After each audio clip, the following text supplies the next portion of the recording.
visions of a large man with his knee on my chest. I've always had that fear.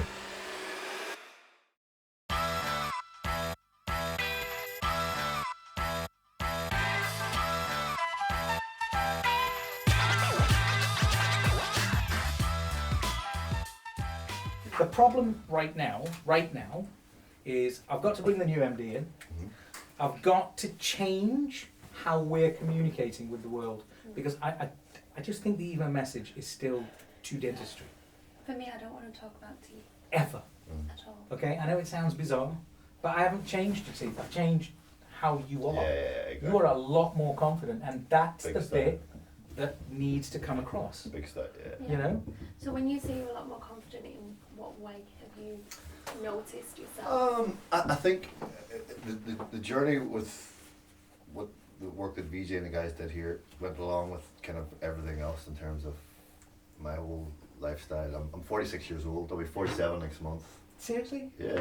Oh, yeah, you look well, boy. Thank you. I never get to one. Every time.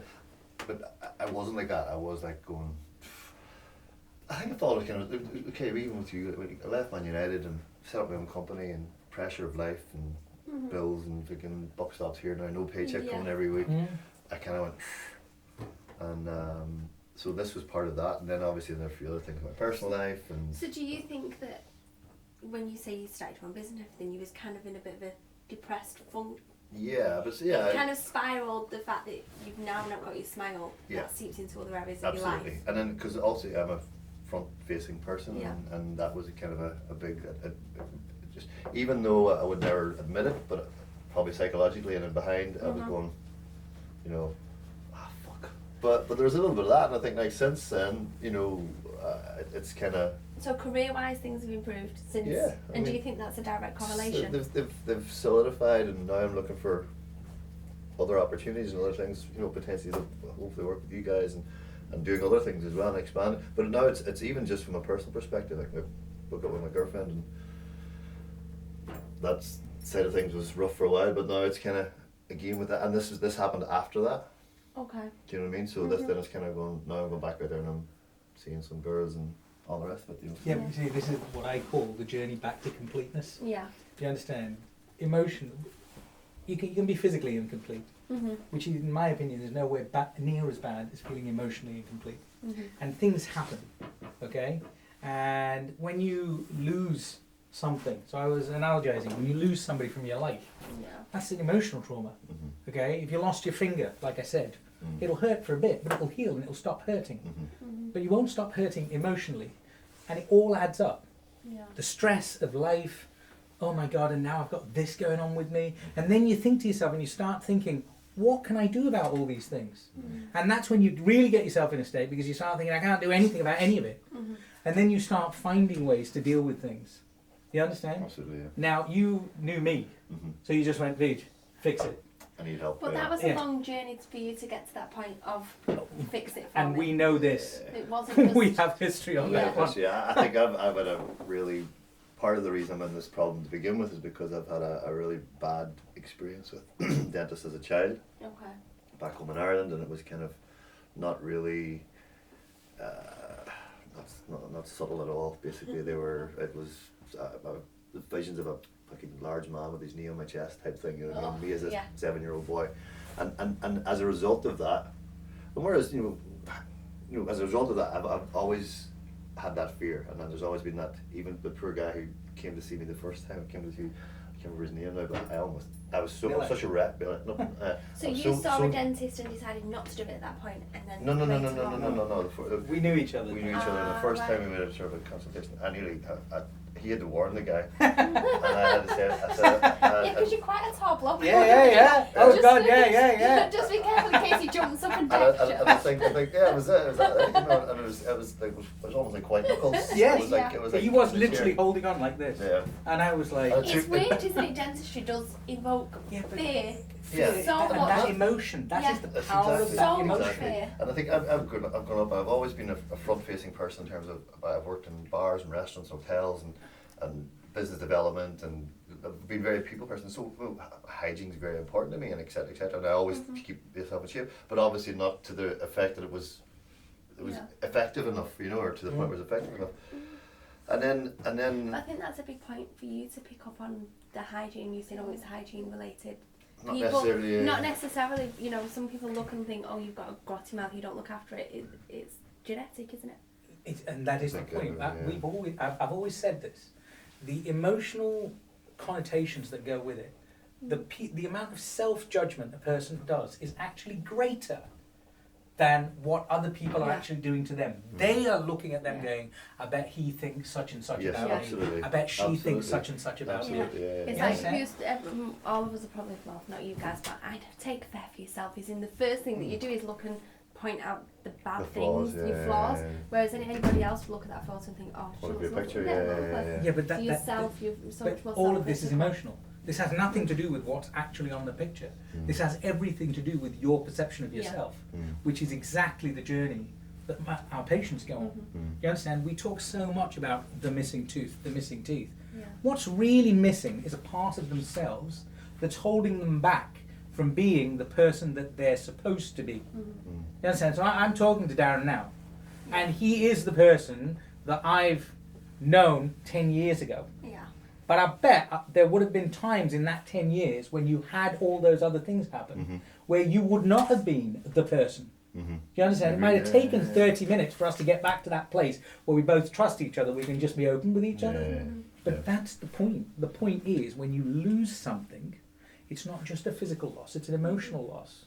Right? Now, I know Daren, but I also know that a lot of my patients, the reason that they came was for the same reasons that you're telling me. You had moments that led up to the point. Absolutely, yeah. And the hardest moment of all was to go, I have to see this through. I have to see it through. So what was the point, and how long did you know you had to do something but put it off for? For many years.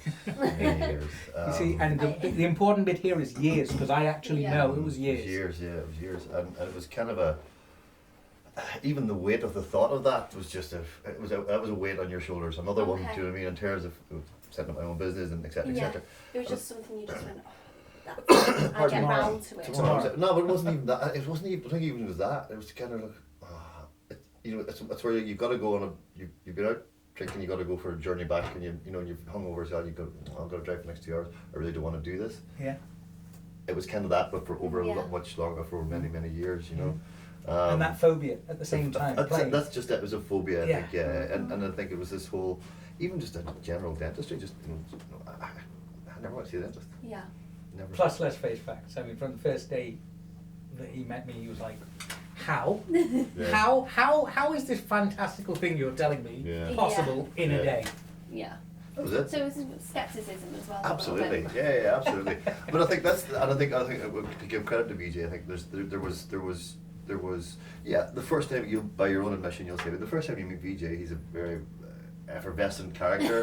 That's a nice description. Such a nice word. You make it sound like, what is that? No, but it is. But he's drinking it. But like a Barocca. Barocca. You're like a Barocca. Fabulous. But you are Alka-Seltzer. But you're that sort of character, and you do come across. You tell your journey. You've obviously been developing this journey for quite a long time. 2 decades. Yeah. You tell your journey, and it does sound fantastical. It's like, really? Really? I mean, but then add that to from my own personal perspective. Add that to the fact that I had this phobia about dentists anyway. Yeah. Do you know what I mean? I know you're not a dentist. I get that, but about the dental process. You know what I mean?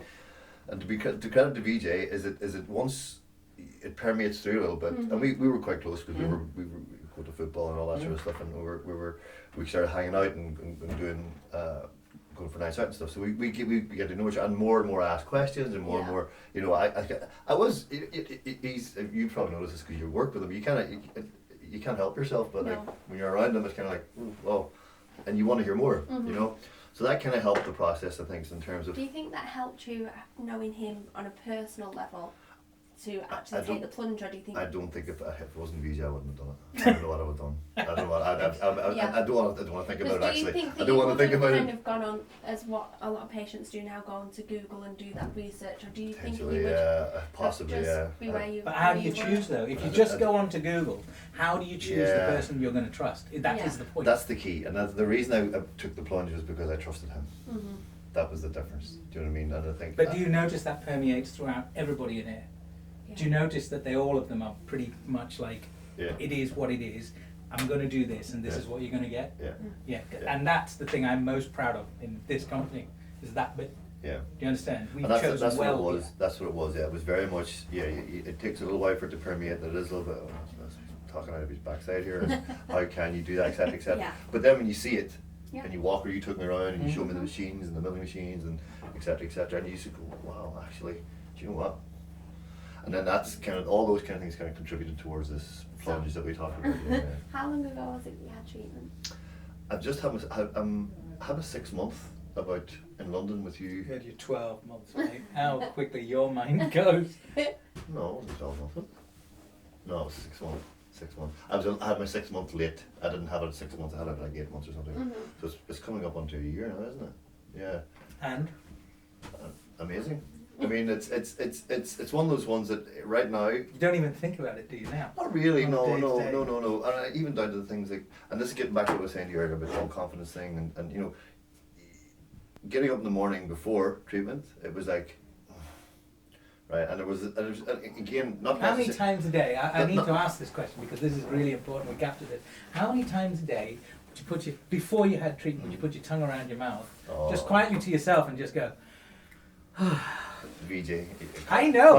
Countless, I know. all the time. but you know what? Yeah, all the I've time. never had a filling in my life, I've never had a tooth out in my life, but I know. You know, yeah. Because I've watched this for I need to fill 25 in at the years. moment, and I do And that you just all all the the time. And Well, that's what you need, a filling. I need to get that filling sorted. Imagine when you're really, really And it's broken. probably been like that for 6 months. That's what part of it, because basically I play Gaelic football, so it's kind of a rough Yeah. man sport basically, and Any single Huh? Any single players? yeah, quite a few actually, yeah. So basically, The more they've got a cabbage head, the more Yeah. she's actually going to like them. so I play that, but an actual, She's married, by the way. you know, That's it. You need to take what she said with a pinch of salt. Yeah, You understand? I just like to look. Yeah. but there was a kind of, so I play Gaelic football, which is quite a rough sport, and even now it's, by law you have to have a gum shoes on, Yeah. and the trauma happened. I got a bang elbow in the thing because my gum shield had fallen out, and I continued to play without putting it back in.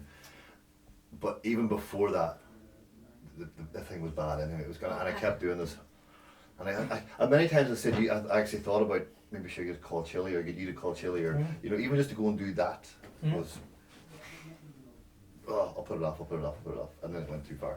Okay. You know what I mean? So it became a necessity. Yeah, but it's it became a years. necessity. Years, Yeah. yeah, It's many years. years. Yeah. You know, we've had patients. So coming it's in- embarrassing to think about it actually now when you think back. Yeah, when you to think go, about it now, no, because you yeah, think yeah, you go, the oh. biggest thing all my patients tell me after they had it done, Mhm. wish I I'd done it wish sooner. I'd done it Sooner. Yeah. It's that thing of that's the Mhm. regret that they have. Yeah, big That step. they go, What it is. why didn't I just come in 3 years Mhm. earlier? We had a woman. This was one of the most poignant things. We had a woman phone up in 2016, Mhm. right? Mhm. And she said, South Wales. She said, hi, I'd like to book an appointment. But okay. So we said, where did you see us? Mm. And she said, the Daily Mirror. Now that was weird because we published in the Daily Mirror for 2 months in 2009. Oh, wow. Yeah. Okay? So we went, we've been in the Daily Mirror. She goes, got the cutting right here. She kept it. From Oh, 2009 Wow, there you go. till 2016, right? So she came from South Wales. She was, what, mid-60s? So she must have been in her late 50s when Yeah. she cut it out. Yeah. So obviously we did the treatment and everything. And I asked her the question. I said, I just need to understand 7 years. Mm. Mhm. She said, I found a reason every single day to not call you Yeah, yeah. Yeah. See? until I had the reason to call you. Yeah. She said, I had the money. I knew I wanted it. I knew I needed it. Yeah. But I found myself a reason every day. And the reason that I found myself a reason was 2 things. I was scared Mhm. Yeah. Which is, and I didn't believe. I can share that. Yeah. Yeah, both of those. Do you Yeah. think it is a kind of judgment thing where they don't feel like they're worthy enough sometimes because they let themselves get in this situation? There is that. or, Yeah. There is that. 100%, yeah. You know, 100%. well, Yeah. I've But- done this to myself, Yeah. and it's a big amount of money I'm going to spend, so I could take the kids on holiday, or I could Yeah. get that extension done, and there's always an excuse because they don't feel like. Medicine They're worth is it. fundamentally about repairing broken people. Mm, Do you understand? And making sure that healthy people don't get sick. Yeah. Okay? There is no point where medicine is about making healthy people sick. It just doesn't exist. Yeah. It's always about being there. And one of the things that we know as physicians is that we're not actually here to judge. We're actually here to fix. To solve it. Yeah. The human side of us says things like, should have taken better care of yourself. Yeah, But ultimately, yeah. The professional. we're actually here to fix you. Yeah. Okay? What we need to understand is whether you're going to do the right things with when we fix you. Yeah. That's what we need to understand, because even on a personal level, it doesn't matter how much money somebody pays me. I just don't want them to mess my work up. But take that point now for a second then. Right, now as gone through the journey and out the other side and way happier, a different person than I was before. But now I would be way more inclined now to go and make sure I'm checked up and everything's going down. Now you've got a second bite of the cherry. Yeah. You've got to fix this right now. Don't screw this up again, basically. Yeah. So I'm that way inclined now. Yeah, but I hear the complete opposite. When I lecture to other clinicians, they say things to me like, well, how could you treat him? Look at how far he let himself go. Yeah. Look at how much he didn't care for himself. Yeah. And I said, listen, he started off with a brand new Ferrari on his driveway, and for whatever reason, it ended up as a rusty old Mini on bricks. Yeah. And you're wondering why he wasn't washing it every Sunday. Yeah. Would you? Now, I put the Ferrari back. Now look at him. Yeah. And anyway, who am I to judge him? Yeah, exactly. Yeah, that's true. Who am I to judge him? I made an oath. That's back to your clinician thing again. The clinician's thing again. Like your job is to fix no matter what. Did you feel like you'd be judged if you went to the dentist? It would have been an element. Yeah, it would have been maybe not the phobia and the fear was the overriding, but I'm sure it was contributory. Yeah, it was contributory. But you felt like you were being judged if you ever thought that people could know what was going on inside your mouth. It was embarrassing. Yeah. But you see that embarrassment. Don't underestimate that. It's far more self-judgment. He would have gone to great lengths to make sure nobody saw it in the way he held his head, how he talked, how he moved his lips. I know that. It all just happens. You But see it, of course, I see all this all the time. I've been doing it for so long. I can see all of this. I'm not a dentist, but I've worked in dentistry for a long time, and even I notice that, you know, why people other people I know, themselves. they'll laugh. Yeah, but you see, but do you know what is the most poignant thing? You notice that more than the teeth. Yeah. I've spoken to psychologists about this. I've spoken to plastic surgeons about this, and we all talk about body dysmorphia. Okay, body dysmorphia is when people are developing habits subconsciously. The dysmorphia is so powerful that the subconscious parts of their brain is making them do things now. Yeah. That you won't even. Do you understand? You would think you're doing. Yeah. It's all the more reason why if you can fix it, you fix it. It's all the less reason why you actually judge them as people. Because if you consider that people drinking alcohol, developing alcoholism, is a form of addressing some shortcoming that they have, that's why they do it, and everybody recognizes that that's a disease, then I'm sorry, when you don't feel complete within yourself, it affects the mind. And mental illness, people talk about mental illness, but I always ask myself, do you understand what mental illness is? Do you understand what triggers mental illness? Yeah, there's something there, there's another thing behind it that's making you do what you're doing. Correct. And that in itself has a effect on your life. So we talk about disease, for example, right? So there's two kinds of disease. There's acute disease, ow, I'm in pain. Well, there's a pill for that. And there's chronic disease, which is pain that's happening all the time, but you've learned to live with it. I know, mate. No, I used to put whiskey. I know. I used to hold whiskey on my freaking tooth. And think about that as a habit that you developed in a chronic state of pain. Exactly, yeah. You know, because I had this phobia, or I had this embarrassment, or whatever it was, just go to the bloody dentist. Yeah. Do you know what I mean? In my head, it was like the devil and an angel. One was going, dentist. The other one going to the dentist. The guy's going, I've got a nice ball out. That works. You've done it before. You know, why just do it again? You know what I mean? It's easy. You can it's avoid. Crazy. You're avoiding, and you're putting off, like the lady from South Wales. You're putting off and putting off and putting off and putting off. Yeah. So but it's now when we look back on it, we can almost quantify how But crazy even at the it was. time as well, when I was doing it at the time, you know, even that fed the depression against you. Go, Yeah. Six, you know what I mean? What the hell? You know, look what you have to do now. Do you know what I mean? Because you haven't got. And it took a long time to put the big boy pants on and go, right, come on. And then that was obviously down to the meeting with Vijay and as you say, buying into it a little bit and then having and the building trust. the trust. The trust is yeah. everything. It's the number one transaction there is. For us, it's a really big deal because we need to trust that the patient's going to do the right thing. I think from my perspective, that's something that you guys do really well, is that you will treat patients who you trust as well.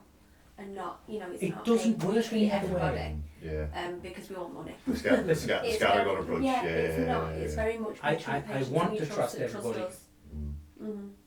I rarely can. You understand?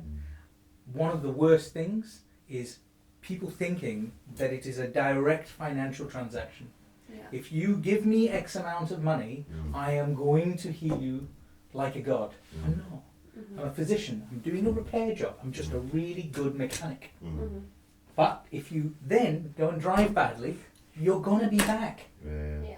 I haven't given you the unbreakable car. Yeah. I've just given you a car that was broken and is now But fixed. I think that's what I'm saying, even from my own perspective, I can't speak for all your other patients, but from my own perspective, like I said a few moments ago, I'm now that I've had the car repaired by the really good mechanic, I'm careful. I'm Yeah. a really careful driver now. Exactly. I want to look after the car. I wash it on a Sunday. You know. So you're right. But you do have that.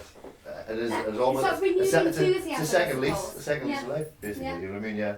So you say, you know, I'm a lot happier now. Big so, yeah. In what direct way has it affected your life? Is it career, love life? Both. Yeah. All of the above. Yeah. I think career I can wise. tell you a few things too. But No. Career wise. PG friendly, please. Yeah. Yeah, no, in a good. I can tell you in a good way. Career wise, yeah, absolutely. I think now I'm much more. I travel a lot with work. I'm up and down to London a lot. Those journeys are much easier now. Okay. Just because the confidence is there. I'm back up to 6'2" again. Yeah. Do you know what I mean? I'm a tall guy anyway, but there was you kind of punch shoulders, and, you know. Whereas now I'm kind of like, that's part of it. I'm doing all other stuff. Did you used to get nervous meeting new people? A little bit, yeah. And there would be this Yeah. a little bit. Do you feel like that's not an issue now for you? Not so much, no. It's always still an issue a little bit, but Everybody everyone gets better, but not to the degree it was before. I mean, even now, okay, going out and I'm recently single and stuff. I'm a girlfriend of 2 years. We broke up last Christmas, and for the past year, then after also the past second half of the year, obviously after having the treatment and recovered and so on, so even seeing your smile in pictures. Yeah.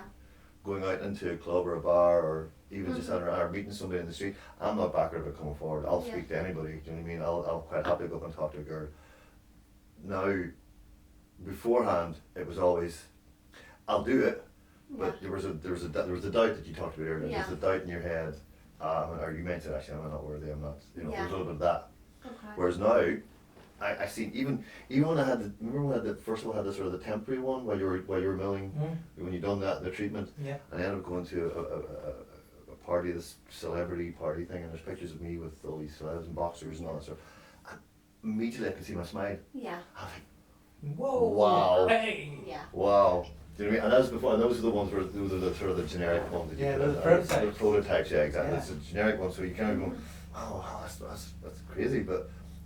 Now the fact that I've got the ones that were designed, and again the guys were fantastic because I had say as to what was and how it looked. I wanted it wasn't just the colour because I didn't want the Essex boy smile. I didn't want that. I'm not that guy. You know, I work in sport. I'm an agent, but my philosophy is I'm not in front of the camera. I'm behind the camera making them look good. I didn't want to say, but from that's what I'm saying. So I'm not.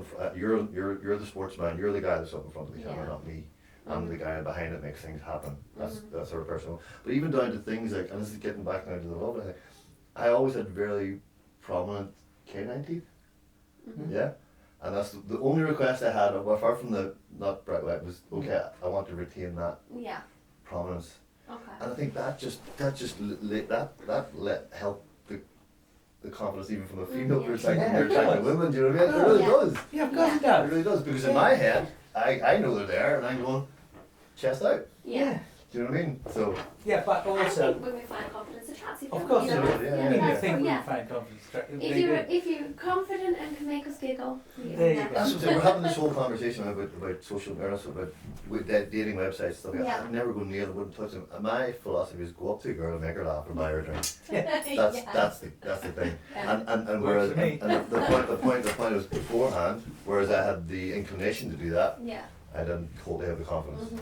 Whereas now, to answer your question earlier, is I still have the inclination, 100%, but I have way more confidence, and I'm quite happy to go up and go, you know, and you take the knockbacks out. Even you get a kickback. See, I feel really sorry for men. I feel like you've got a real raw deal in We this do, whole yeah, big exactly. We do. situation. We kind of do. just have to sit there Sorry, and go, I- yes, I- no. I've literally never felt that my entire life. I know. That's probably just me. But that's another story. Excuse me. Yeah, but But yeah, that's so from a personal perspective, career perspective, from a love life perspective, yeah, I'm 100% different now. I can tell you, I've known him for 11, this coming up Yeah. 12 years now, right? If I look at this guy up and down, Yeah, man, I There's said a- you like joined the gym and everything. Yeah. there's a and- chest out So element do you think here. definitely kind of from, you know what, this part of my health is fixed, I'm now going to I fix think it the just other really- areas Well, of I think my life? there was I think yeah, feel it more. I think there was I was already on that journey a little bit because I got to the stage right. Okay, if you don't sort yourself out before you turn 40, you know. I used to be a professional athlete. I used to run. I've been on scholarship to America. Not professional, semi-professional athlete. I've done all that stuff, and then life took over, Okay. and that was all gone, and it was Do you think much your heavier, teeth and it did was kind of stop you getting back to health? which did Your teeth, do you think that A little bit, no, there was a Well, we know that his was- nutrition is a lot better Yeah. today. yeah, Because I know he ate much more processed crap. absolutely. Which Yeah. is why he gained so much weight, went directly down to his gym. So I think the two went in tandem. I think Yeah. the two went in tandem. I think yeah, absolutely. And it's got to a point now where you know yeah, I look after myself. I've health. I feel a lot healthier. I've lost weight again, and you know I'm now to a point where I'm now you know enjoying life. I think is the key. Gallivanting looking for women by all Gallivanting looking accounts. for women. Yeah, that as well. That's one of the great pleasures of life. What's wrong with that?